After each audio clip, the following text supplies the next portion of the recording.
It's the very fine site of the Fairy Swordfish One.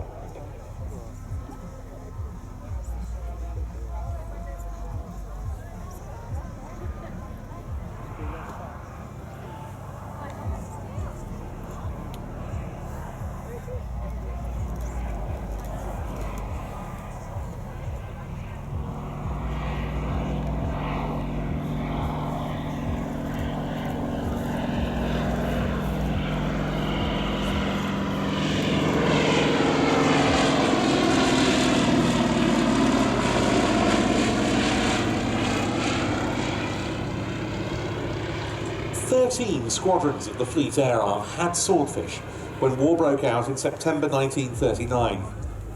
In reality, the Fleet Air Arm should have had a far more modern aeroplane in the torpedo bombing role by that stage.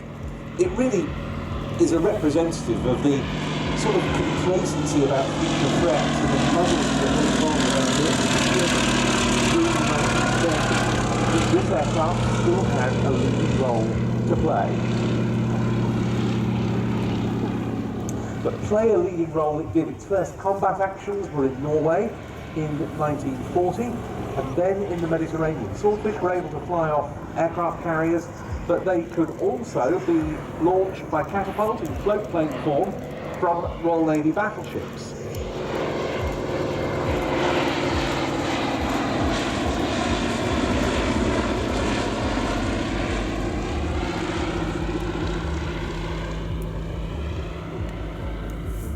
And I mentioned some of the famous actions in which Swordfish were involved.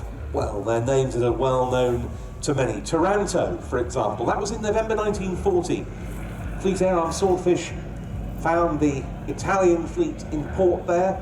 21 Swordfish flying off the aircraft carrier HMS Illustrious, effectively knocked the entire Italian fleet out of the war in an attack which famously provided part of the inspiration behind the tactics the Japanese used at Pearl Harbor the following year.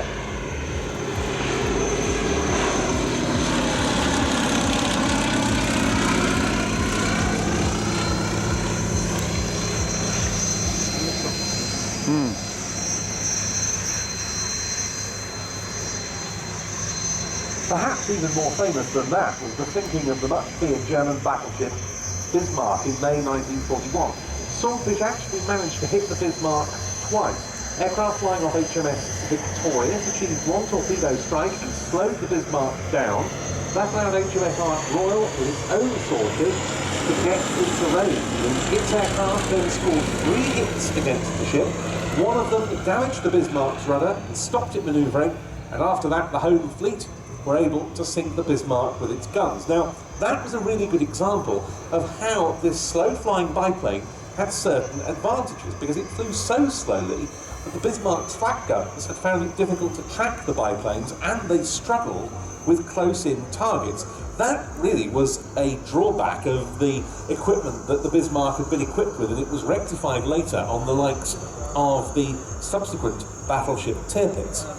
But what we also have to remember is that the Royal Navy was outstanding at training the crews of these aircraft for torpedo delivery, on top of which the Swordfish was very stable and controllable in all weathers and at night, and as we've seen in this display, it could turn very tightly indeed.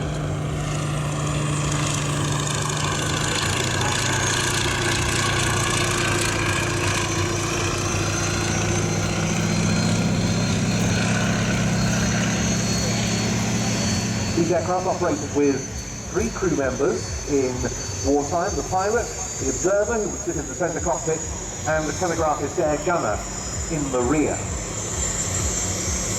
And their heroism throughout the war was considerable.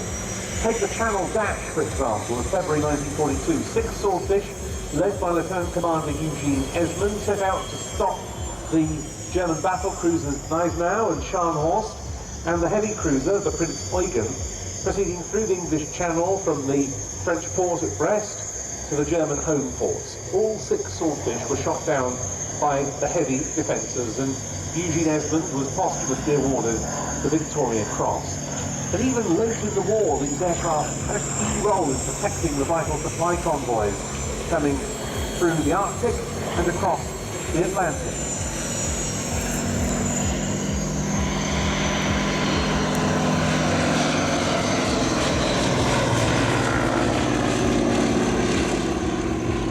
And they weren't only flying from conventional aircraft carriers or the smaller escort carriers, but also what were known as the MAC ships, the merchant aircraft carriers. These were working oilers or grain vessels that had a small flight deck welded on top, and the Swordfish could fly from that and still have 4 hours endurance.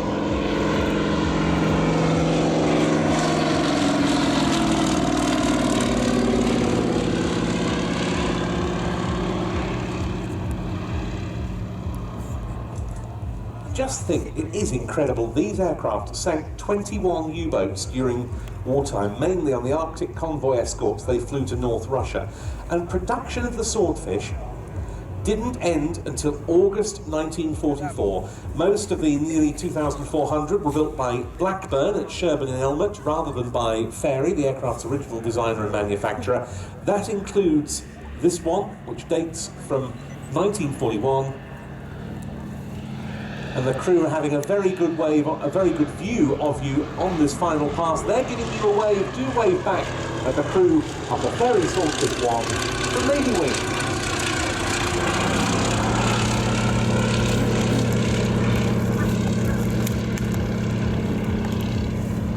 A wonderful display there. The pilot was Mark Jameson, and they really are showing off this aircraft well. In case you're wondering about the black and white stripes on the aircraft, these are the so-called invasion stripes applied to Allied aircraft operating as part of the D-Day operations 80 years ago. And that's because Swordfish flew as part of the D-Day invasion. 819 Squadron, for example, flew them to lay smoke screens to protect the Channel supply convoy.